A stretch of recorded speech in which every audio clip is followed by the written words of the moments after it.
What is going on, everybody? While I was searching for GoW Ragnarok gaming tips, the most stuff I found pretty much fallen into one of two categories. It is either super generic basic stuff for absolute beginners, or ultra complex canceling techniques. Well, I feel like there is a gap, and I'm here to close it with my beginner and intermediate level tips. Because more confident player equals happier player. So I hope with those tips I will help some of you to enjoy the game a little bit more.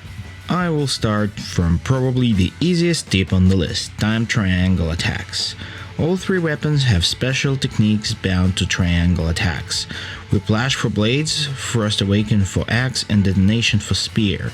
While Whiplash and Detonation can be charged to increase effectiveness, pressing triangle for long time or mashing triangle for blades, Axe Frost Awaken simply takes quite a solid amount of time. At level 6, Axe and Blades, and level 7 Spear, you unlock the talent that instantly charges Triangle skill, if pressed in right timing after attack. All of those charged triangle attacks are very powerful, especially the one Blades have. If you are not using those, you are missing out on tons of damage and status effect. This talent will give you a faster and safer way to use fully charged triangle attacks. The timings at the beginning could be tricky, but what the game doesn't tell you that at the moment when you need to press a triangle for perfect timing, the controller will give a bit of vibration. Try a couple of times without enemies to get a sense of the move. Learn a bit to watch controller vibration and you will be able to significantly improve your damage output. Axe, on top of vibration, has this distinct pose indicating time for instant Frost Awaken or delayed attacks. But be careful, the moment you learn these things, you will have an urge to do it all the time. This is not a great idea. Sometimes the enemy can go away and this attack may miss, while you could just add a couple light attacks to go. Or the enemy could start attacking too early and you can get hit because while animation is short, it is not nothing. Overall, it is an insanely powerful tool that can turn the tides. Learn it, but use it with caution. Next topic will be kinda big. I want to talk about how you can improve your parry consistency. It is kind of a big deal. What is important to understand, the timings are not about speed of your reaction. It is about finding the reference points which is right for you. If someone is doing it naturally, it just means their brain is finding this preference point for them and the player just doesn't realize that. If you are one of those people, you are extremely lucky, but if you are not, you may need to walk the path I walked. I will try to illustrate it on the timeline. I will be using a block breaker, aka yellow ring attack, for example.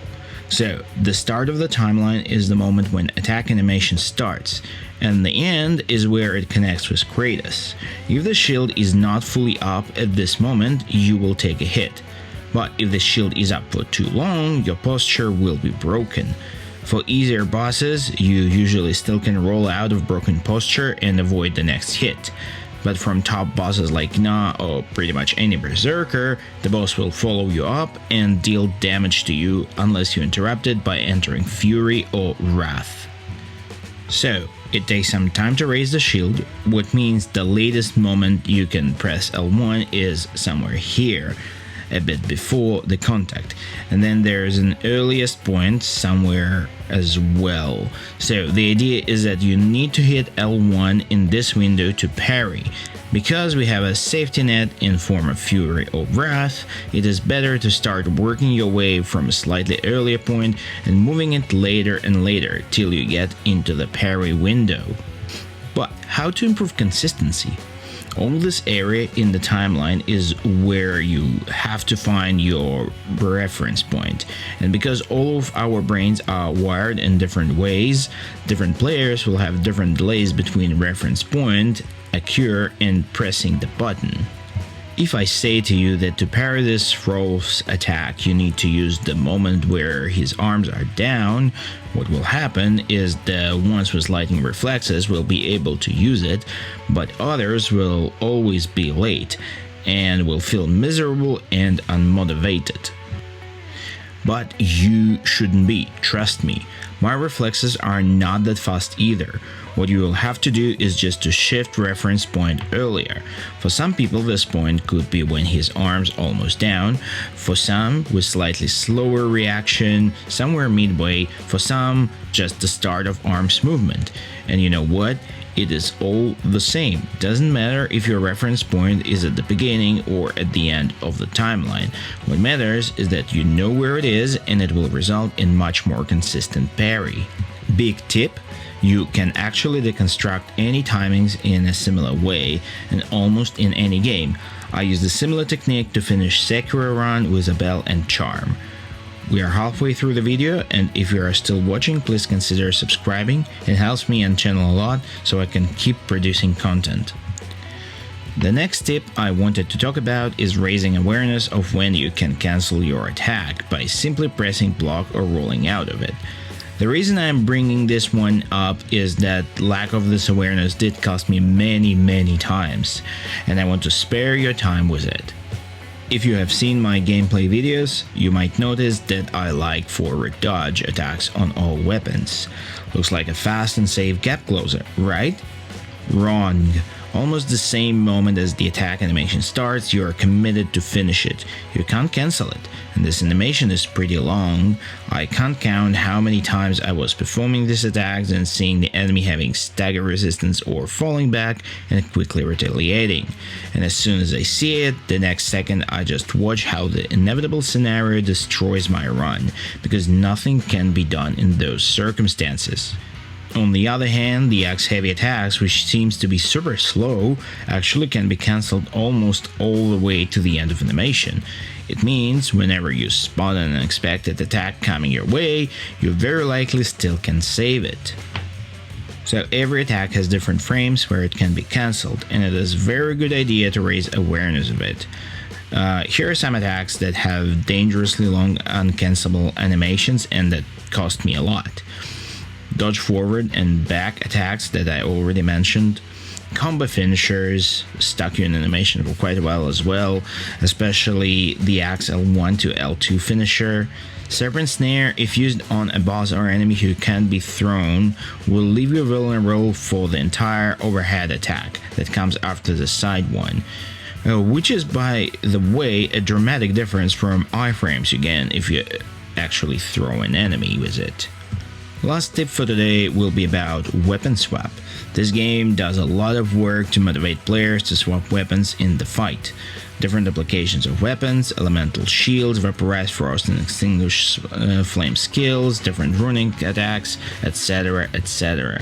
Now you may think it is easy. Press the button and you have the right weapon, right? Wrong. There is actually a bit more to weapon swaps than it is visible from the first glance.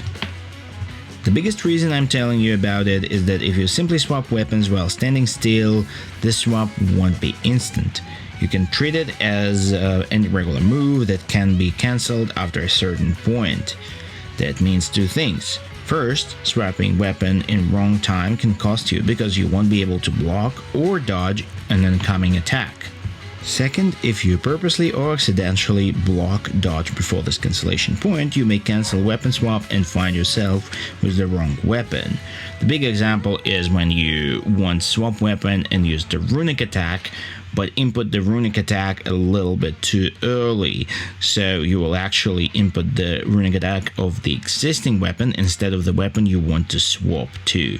I've been in this situation many times, and it's bloody annoying. While you can just find the correct time for weapon swap, there are actually a couple of ways to do it faster, safer, and smoother. Probably the easiest one is to swap weapons in roll animation. If you have inputted roll and create a start animation, input the weapon swap. And when the roll animation is over, Kratos will already hold a new weapon. No time wasted. Another fairly simple method is to input weapon swap during the animation of the ongoing attack.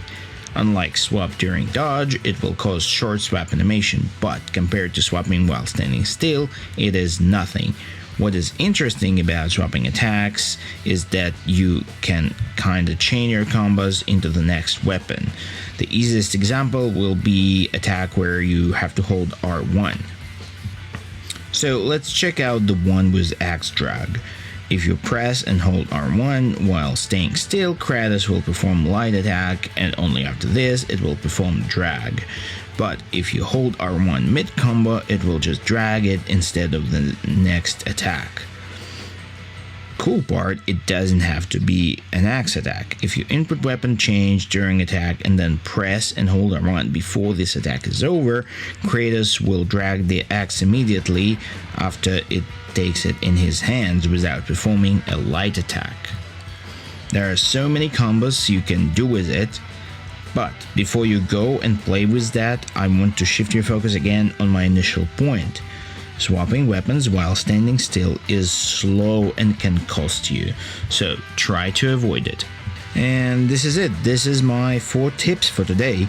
I hope some of you will find something helpful in this video. I hope I can help at least someone to become a more confident player. Like, subscribe, all the stuff. It helps a lot, and see you in the next video.